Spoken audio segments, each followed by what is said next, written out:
Innal hamdalillah nahmaduhu wa nasta'inuhu wa nastaghfiruh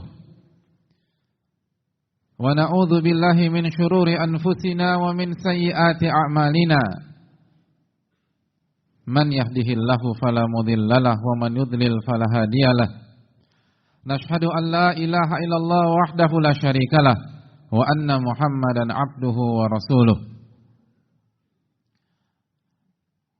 Allahumma salli wa sallim wa barik wa an'im ala nabiyyina Muhammadin wa ala alihi wa sahbihi ajma'in. Ma'asyiral muslimin yang semoga Allah muliakan. Marilah kita memulai khutbah singkat ini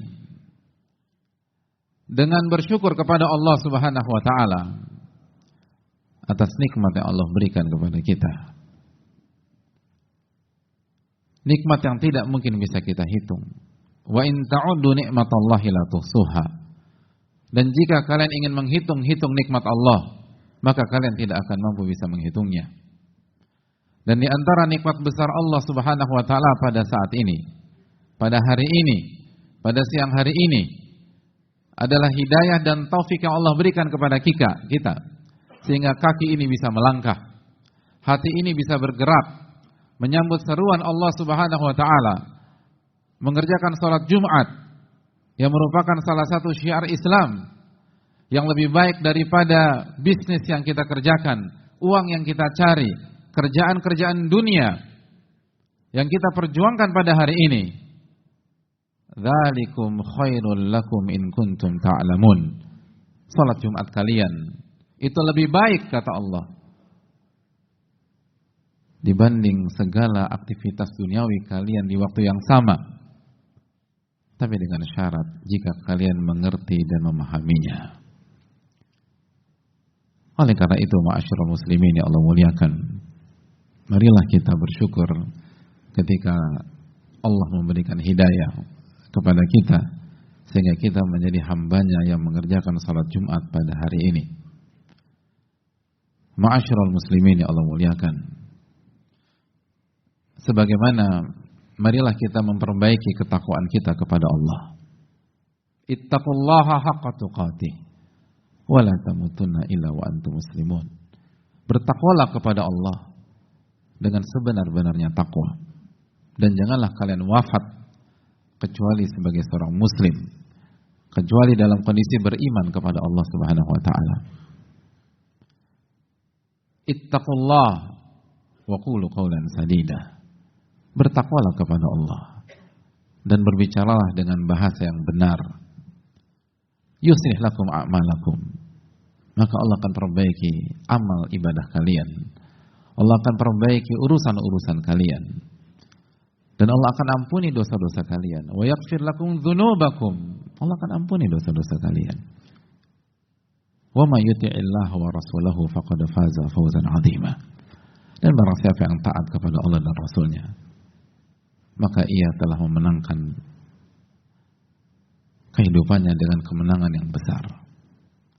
Ma'asyiral muslimin yang semoga Allah muliakan, sebagaimana salawat beriring salam semoga senantiasa tercurahkan kepada Rasul kita, Nabi kita Muhammadin sallallahu alaihi wasallam beserta para keluarga, para sahabat dan orang-orang yang istiqomah berjalan di bawah naungan sunnah beliau sampai hari kiamat kelak. Hadirin yang Allah muliakan,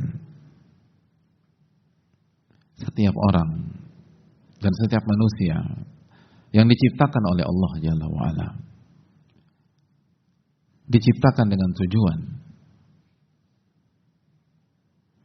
diciptakan untuk sebuah misi. Itu keyakinan orang-orang beriman. Sebagaimana yang Allah firmankan tentang orang-orang beriman, mereka mengatakan dalam surat Ali Imran, Rabbana ma khalaqta hadza batila. Rabbana, wahai Rabb kami, Engkau tidak mungkin menciptakan sesuatu tanpa ada alasan, tanpa hikmah, tanpa ada pelajaran. Engkau tidak mungkin menciptakan sesuatu sia-sia. Semua yang Allah ciptakan pasti ada tujuan. Semua yang Allah ciptakan pasti berjalan dengan kemaha bijaksanaan Allah tabaraka wa ta'ala. Alaihissallahu biahkamil hakimin. Bukankah Allah pemutus yang paling bijak? Kalau hal-hal simpel ada tujuan, mungkinkah kita diciptakan dan kita dilahirkan tanpa ada tujuan, ma'asyiral muslimin? Dan Allah berfirman tentang tujuan kehidupan kita dalam surat Az-Zariyat ayat 56. Wa ma khalaqtul jinna wal insa illa liya'budun. Dan tidaklah kuciptakan jin dan manusia kecuali untuk beribadah kepadaku. Tidaklah kuciptakan jin dan manusia kecuali untuk menghamba kepadaku, untuk merendahkan dirinya dan mencintaiku dengan sepenuh hatinya. Itulah tujuan mengapa kita ada di dunia yang fana ini. Mengapa kita bisa beraktivitas, mengapa kita bisa mengerjakan dan bisa berbuat setiap harinya. Wa ma khalaqtul jinna wal insa illa liya'budun. Tidaklah kuciptakan jin dan manusia kecuali untuk beribadah kepada diriku, menghamba kepada diriku. Bukan hanya sekedar menjalankan aktivitas tanpa ada makna atau rutinitas kita, atau bukan hanya tenggelam dalam urusan-urusan dunia kita. Dan ma'asyiral muslimin yang Allah muliakan, setelah Allah menjelaskan tujuan hidup kita, Allah memberikan sebuah fakta yang penting yang harus kita camkan dan menjadi sebuah pemahaman yang utuh. Setelah Allah mengatakan wa ma khalaqtul jinna wal insa illa liya'budun, tidaklah kuciptakan jin dan manusia kecuali untuk beribadah kepada diriku. Allah lanjutkan dengan firman-Nya, ma uridu minhum min rizqin wa ma uridu an yut'imun. Ma uridu minhum min rizqin, aku tidak menginginkan rizki dari mereka. Wa ma uridu an yut'imun, dan aku tidak menginginkan mereka memberikan makanan kepada diriku. Allah menjelaskan kepada kita, saya enggak butuh apapun dari jin dan manusia. Saya tidak butuh makanan dari mereka. Saya tidak butuh sandang, pangan, papan dari mereka. Saya tidak butuh rizki dari mereka. Saya tidak butuh apapun dari mereka. Innallaha wal razzaqu dzul quwwatil matin. Karena Allah yang Maha memberikan rizki dan Allah Maha perkasa, Allah Maha kuat. Setelah Allah perintahkan kita beribadah, setelah Allah perintahkan kita untuk sholat, setelah Allah perintahkan kita untuk berzikir, setelah Allah perintahkan kita untuk puasa, setelah Allah perintahkan kita untuk beramal soleh, setelah Allah perintahkan kita untuk sholat Jumat, setelah Allah perintahkan kita untuk baik dan menunaikan hak istri, menunaikan hak anak, berbakti kepada orang tua, mentauhidkan Allah tabaraka wa ta'ala. Setelah Allah mengharamkan kita memakan harta yang haram, memakan riba dan lain sebagainya, Allah mengatakan ma uridu minhum min rizkin wa ma uridu an ut'imun. Aku tidak butuh rizki dari mereka dan aku tidak butuh apapun dari mereka. Aku yang Maha memberikan rizki, bukan mereka yang mensupport aku. Aku yang memberi mereka, bukan mereka yang memberikan kepadaku. Artinya apa, ma'asyiral muslimin? Allah enggak butuh dengan amal ibadah kita. Allah enggak butuh dengan sujud kita. Allah enggak butuh dengan salat Jumat kita. Allah tidak butuh dengan puasa kita. Allah tidak butuh dengan zikir pagi dan petang kita. Allah tidak butuh ketika kita hanya membatasi diri dengan hal yang halal dan tidak memakan hal-hal yang haram. Allah tidak butuh ketika kita setia dengan pasangan atau dengan rumah tangga kita. Allah tidak butuh ketika kita tidak selingkuh. Allah tidak butuh ketika kita berkata baik atau benar. Allah tidak butuh ketika kita tidak mencaci maki orang. Karena apabila kita melakukan seluruh perintah-perintah Allah, itu untuk diri kita. Kita yang butuh, bukan Allah yang butuh. Allah berfirman dalam surat Al-Isra ayat 7, in ahsantum ahsantum li anfusikum. Jika kalian berbuat baik, itu untuk diri kalian sendiri. Jika kalian berbuat baik, maka feedbacknya akan kembali kepada kalian. Jika kalian sholat, maka kalian akan diuntungkan. Jika kalian berpuasa, kalian akan diuntungkan. Kalau kalian sholat Jumat, kalian akan diuntungkan. Apabila kalian berinfak dan bersedekah dan berzakat, kalian akan diuntungkan. Jika kalian baik dengan istri, kalian akan diuntungkan. Jika kalian mendidik anak kalian menjadi anak yang soleh, kalian akan diuntungkan. Jika kalian berbakti kepada orang tua, kalian akan diuntungkan. In ahsantum ahsantum li anfusikum. Jika kalian berbuat baik, itu akan kembali kepada kalian. Wa in asatum falaha. Dan sebaliknya, apabila kalian bermaksiat, kalian berbuat buruk, kalian melakukan dosa, kalian melakukan hal yang mungkar, maka kalian yang akan mendapatkan feedback buruk dan mendapatkan masalah dalam kehidupan kalian. Wa in asatum falaha. Kalian akan sengsara dalam hidup. Kalian akan bermasalah. Kalian akan hancur. Kalian akan tersiksa. Allah berfirman di awal surat Thaha, Thaha ma anzalna 'alaikal Qur'ana litashqa. Thaha ma anzalna 'alaikal Qur'ana litashqa. Kami tidak menurunkan Al-Qur'an kepada Anda untuk menyusahkan Anda, untuk membuat ribet Anda, untuk membuat Anda ribet dan menjadi masalah. Tidak ada maksud ke sana, kata Allah. Ini untuk Anda. Adapun Allah As-Samad, ayat yang kita baca setiap hari. Qul huwallahu ahad, Allahus samad. Apa arti as-samad, ma'asyiral muslimin? As-samad yang tidak butuh dengan siapapun, tapi di waktu yang sama, di detik yang sama, seluruh makhluk butuh kepadanya subhanahu wa ta'ala. Ma'asyiral muslimin yang Allah muliakan. Makanya konsep Allah kepada kita, la ikraha fid din. Tidak ada paksaan dalam agama. Enggak usah dipaksa. Faman syaa falyu'min wa man syaa falyakfur. Yang mau beriman silakan beriman, kata Allah. Dan kalau mau kufur, mau maksiat, silakan dia kufur. Enggak ada berdampak sama sekali. Ini bukan tentang bagaimana mensupport Allah. Allah enggak diuntungkan dengan sujudnya kita. Allah tidak diuntungkan dengan baiknya kita. Allah tidak diuntungkan dengan kesolehan kita. Kalau Anda putuskan siang ini Anda tidak sholat Jumat, silahkan, kata Allah. Enggak ada masalah. Enggak ada masalah. Saya enggak butuh apapun dari mereka. Mereka yang butuh kepada aku. Mereka yang butuh kepada aku, kata Allah Tabaraka wa Ta'ala. Ma'asyiral muslimin yang Allah muliakan. In ahsantum li anfusikum. Kalau kalian berbuat baik, kalian akan panen kebaikan tersebut. Wa in asatum falaha. Dan kalau kalian berbuat buruk, berbuat dosa, maka kalian akan sengsara dalam kehidupan kalian. Ma'asyiral muslimin yang Allah muliakan. Bukankah kita yang akan mati? Bukankah kita yang akan menghadapi sakratul maut? Bukankah suatu hari nanti kita akan terengah-engah hanya untuk sekedar bernafas dengan nyaman? Bukankah suatu saat ada waktunya nyawa itu berada di kerongkongan? Bukankah ada suatu saat di mana kita meregang dan meninggalkan dunia yang fana ini, lalu berhadapan dengan mungkar dan nakir, berhadapan dengan dua malaikat yang bertanya tentang performa kita pada saat kita hidup di dunia? Bukankah Allah yang maha hidup dan kita akan mati? Bukankah Allah akan kekal dan kita yang fana? Bukankah kita akan dibangkitkan pada hari kiamat kelak? Bukankah Allah bangkitkan kita dan kita akan dibangkitkan dalam kondisi yang sangat menyedihkan, yang sangat memprihatinkan? Ketika Nabi kita SAW bersabda, yuhsyarun nasu yawmal qiyamati hufatan uratan ghurlan buhma. Manusia akan dibangkitkan pada hari kiamat dalam kondisi tidak pakai alas kaki, telanjang bulat, tanpa dikhitan, dan tidak bawa bekal apapun juga, tanpa memakai alas kaki. Apa masalahnya tidak pakai alas kaki? Ya, tidak masalah, hadirin. Kalau kita bicara detik ini di masjid yang ber-AC ini, tapi pada hari kiamat, ketika matahari 1 mil di atas kita, maka jadi masalah besar. Matahari 1 mil di atas kita, ma'asyiral muslimin.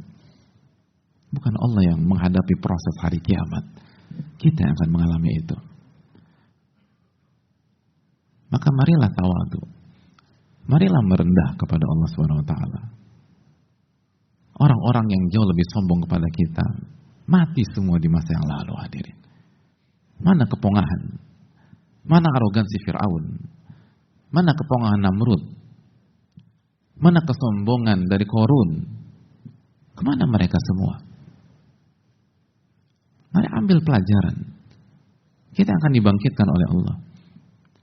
Kita akan diancam dibutakan pada hari kiamat. Allah berfirman dalam surat Thaha ayat 124, "Wa man a'rada an dzikri fa inna lahu ma'isyatan dhanka wa nahsyuruhu yaumal qiyamati a'ma." Barang siapa yang berpaling dari peringatanku, berpaling dari ilmuku, berpaling dari agamaku, berpaling dari diriku, maka dia akan hidup dengan sengsara. Dia akan hidup dengan kehidupan yang sangat sempit di dunia. Dia akan sengsara. Bukan Allah yang sengsara, hadirin. Orang yang berpaling dari ibadah, orang yang berpaling dari amal soleh, orang yang berpaling dari ilmu Allah, orang berpaling dari Al-Quran, fa inna lahu ma'isyatan dhanka, dia yang akan hidup dengan penuh kesengsaraan. Bukan Allah yang sengsara. Tapi itu terserah kita, silakan mencoba. Tapi kita bukan manusia pertama kali hidup di dunia. Orang yang cerdas, as-sa'id man wu'idha bi ghairihi. Orang yang cerdas itu, orang yang bahagia, dia mengambil pelajaran dari orang lain. Sebelum kita durhaka sama Allah, pelajari bagaimana kehidupan orang-orang durhaka sebelum kita. Mana yang bahagia? Mana yang tenang? Tapi casingnya tenang banyak. Tapi bukankah dunia itu sandiwara? Bukankah sebagaimana ketika kita punya masalah dengan istri kita, lalu ketemu teman kita di kantor kita, lalu teman kita bertanya kepada kita, bagaimana kabar keluarga Anda? Kita akan bilang baik-baik saja. Bukankah itu sandiwara? Maka bukankah mereka juga melakukan hal yang sama? Adapun kenyataan, "Wa man a'rada an dzikri fa inna lahu ma'isyatan dhanka." Barang siapa berpaling dari peringatan Allah, maka dia akan hidup dengan kesengsaraan. "Wa nahsyuruhu yaumal qiyamati a'ma." Dan pada hari kiamat dia akan dibangkitkan dan dia akan dikumpulkan dalam kondisi buta. Buta, hadirin. Allah yang berfirman, dia akan dibangkitkan dalam kondisi buta. Apabila ada seseorang yang menyuruh kita sholat, lalu dia mengancam, kalau Anda nggak sholat zuhur, kalau Anda nggak sholat Jumat, saya akan butakan mata Anda. Kira-kira dia akan sholat apa tidak? Sedangkan dia tahu yang mengancam ini pihak yang sangat kuat dan dia tidak bisa lari dari pihak ini. Pihak ini mengatakan, kalau Anda nggak sholat, saya akan butakan Anda. Kita akan sholat. Karena kita takut dibutakan. Dibutakan di mana, hadirin? Di dunia. Padahal bisa jadi, hari ini orang itu dibutakan, besoknya dia meninggal dunia. Jadi dia hanya buta 1 hari aja. Dan dia nggak mau ambil resiko. Sedangkan Allah berfirman dalam surat Thaha 124, barang siapa yang berpaling dari agama Allah di hari kiamat. Hari kiamat. Bukan di dunia. Bukan 1-2 tahun, bukan 10-20 tahun. Hari kiamat, ma'asyiral muslimin. Wa nahsyuruhu yaumal qiyamati a'ma. Dan kami akan bangkitkan dia dalam kondisi buta. Kita yang diancam, kita yang terancam. Kita harus melewati seluruh proses panjang itu, bukan Allah. Wa ma khalaqtul jinna wal insa illa liya'budun. Tidaklah aku ciptakan jin dan manusia kecuali untuk beribadah kepada diriku. Ma uridu minhum min rizkin wa ma uridu an yut'imun. Aku enggak butuh apapun dari mereka. Aku enggak butuh rizki dari mereka. Aku enggak butuh support dari mereka. Aku enggak butuh dukungan dari manusia. Innallahu ar-razzaqu dzul quwwatil matin. Karena yang memberikan rizki adalah Allah tabaraka wa ta'ala. Maka tanamkan rasa butuh kepada Allah Jalla wa ala. Aku qouli hadza wa astaghfirullah li wa lakum.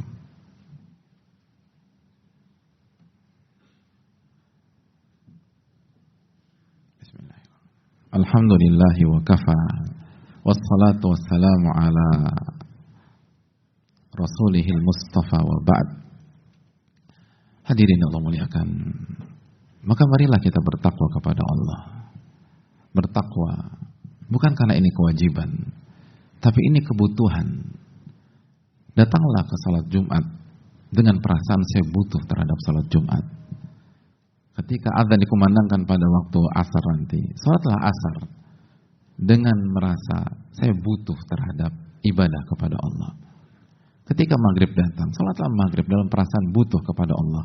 Butuh dalam beribadah kepada Allah SWT. Bukan Allah yang butuh kita. Gak ada masalah sama sekali. Gak ada yang masalah sama kita yang terancam, kita yang lemah, kita yang ringkih, dan kita yang akan wafat. Ma'asyiral muslimin yang Allah muliakan. Bahkan Allah berfirman dalam hadits qudsi menjelaskan tentang ketidakbutuhan Allah SWT. Dan apa yang kita lakukan tidak ada pengaruhnya sama Allah sama sekali. Ini murni untuk kebutuhan kita. Ini murni untuk kebaikan kita. Dan ibadah itu murni untuk kebaikan kita. Allah berfirman, memanggil kita, memanggil hadirin sekalian.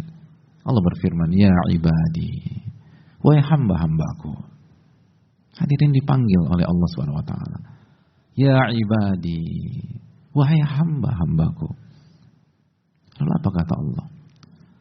Lau anna awwalakum wa akhirakum wa insakum wa jinnakum kanu ala atqa qalbi rajulin wahidin minkum ma zada dzalika fi mulki syai'a. Ya ibadi, wahai hamba-hambaku, lau anna awwalakum wa akhirakum wa insakum wa jinnakum, apabila mulai dari orang pertama di antara kalian sampai orang terakhir di antara kalian, baik dari bangsa manusia maupun bangsa jin, manusia dan jin yang pertama sampai manusia dan jin yang terakhir dikumpulkan dan berada dan dilihat dan dicek, dan semuanya kanu ala atqa qalbi rajulin wahidin minkum, semuanya berada dengan kualitas orang yang paling bertakwa di antara kalian. Semua orang tidak ada yang bermaksiat, semua orang tidak ada yang fasik, semua orang tidak ada yang bermaksiat, tidak ada yang melakukan dosa, semuanya bertakwa dengan takwa terbaik yang pernah ada dalam bangsa manusia dan jin. Apabila kita semua bertakwa sebagaimana Rasulullah SAW bertakwa, beliau adalah manusia yang paling bertakwa kepada Allah Subhanahu Wa Taala. Semua kita bertakwa sebagaimana Rasulullah bertakwa, bukan teman kita, bukan sahabat kita, bukan guru kita, tapi manusia terbaik atau makhluk terbaik dari bangsa manusia dan jin. Semua seperti itu dengan level yang sama. Apa kata Allah Subhanahu wa taala? Mazada dzalika fi mulki syai'a. Itu tidak menambah kekuasaanku sama sekali. Enggak menambah. Jangankan Anda yang beribadah, Anda dan teman-teman Anda dan keluarga Anda dan satu RT Anda, satu RW Anda, satu kelurahan, satu negeri, satu negara, satu benua. Belum cukup. Dari manusia pertama sampai manusia terakhir, jin yang pertama sampai jin yang terakhir, semuanya dengan kualitas ketakwaan yang terbaik. Gak ada gunanya bagi aku, kata Allah Subhanahu Wa Taala. Gak ada masalah. Gak membuat aku semakin kuat. Karena Allah Al-Qawi tidak membuat Allah Subhanahu Wa Taala semakin sempurna, tidak membuat Allah Subhanahu Wa Taala semakin baik. Dan sebaliknya, ma'asyiral muslimin. Lau anna awwalakum wa akhirakum wa insakum wa jinnakum kanu ala afjari qalbi rajulin wahidin minkum ma naqasa dzalika min mulki syai'a. Wahai hamba-hambaku, apabila manusia yang paling awal sampai manusia yang paling terakhir, jin yang paling awal sampai jin yang paling terakhir, semuanya dengan kualitas kefasikan yang paling parah di antara kalian, kefasikan, kefajiran yang paling parah, stadium yang paling memilukan, stadium yang paling berat, kata Allah Subhanahu wa taala, itu sama sekali tidak mengurangi kekuasaanku sedikit pun juga. Allahu Akbar. Tak mengurangi. Jangan karena satu kalian yang murtad, semua manusia murtad, enggak ada masalah, kata Allah. Jangan karena satu orang enggak sholat Jumat, semua manusia enggak sholat Jumat, enggak ada masalah. Enggak ada sholat Jumat di Jakarta, enggak ada masalah, kata Allah Subhanahu wa taala. Itu untuk kebutuhan kalian, itu untuk kepentingan kalian. Kalian akan wafat, kalian akan ditanya, kalian akan berhadapan dengan semua pernak-pernik di dalam kubur, dan kalian akan dibangkitkan, kalian akan berjalan di atas sirat. Ini tentang kita, hadirin. Ini tentang kebutuhan kita. Fa'tabiru ya ulil albab. Marilah mengambil pelajaran, wahai orang-orang yang memiliki akal sehat. Dan saya yakin jamaah adalah orang-orang yang memiliki akal sehat, orang-orang yang punya kebaikan dan punya potensi yang sangat besar untuk istiqomah di atas kebaikan. Oleh karena itu, ingatlah selalu, ini bukan tentang kepentingan Allah untuk mensupport Allah, ini tentang kebutuhan kita. Ibadah itu kita butuhkan untuk dunia dan akhirat kita. Innallaha wa malaikatahu yusholluna 'alan nabi يا أيها الذين آمنوا صلوا عليه وسلموا تسليما اللهم صل على محمد وعلى آل محمد كما صليت على إبراهيم وعلى آل إبراهيم إنك حميد مجيد اللهم بارك على محمد وعلى آل محمد كما باركت على إبراهيم وعلى آل إبراهيم إنك حميد مجيد اللهم اغفر للمسلمين والمسلمات والمؤمنين والمؤمنات الأحياء منهم والأموات إنك سميع قريب مجيب دعوات اللهم إنا نسألك الهدى والتقى والعفاف والغنى اللهم إنا نسألك علما نافعا ونعوذ بك من علم لا ينفع اللهم إنا نعوذ بك من علم لا ينفع ومن قلب لا يخشع ومن نفس لا تشبع ومن دعوة لا يستجاب لها ربنا آتنا في الدنيا حسنة وفي الآخرة حسنة وقنا عذاب النار وصلى الله وسلم على نبينا محمد وعلى آله وصحبه أجمعين.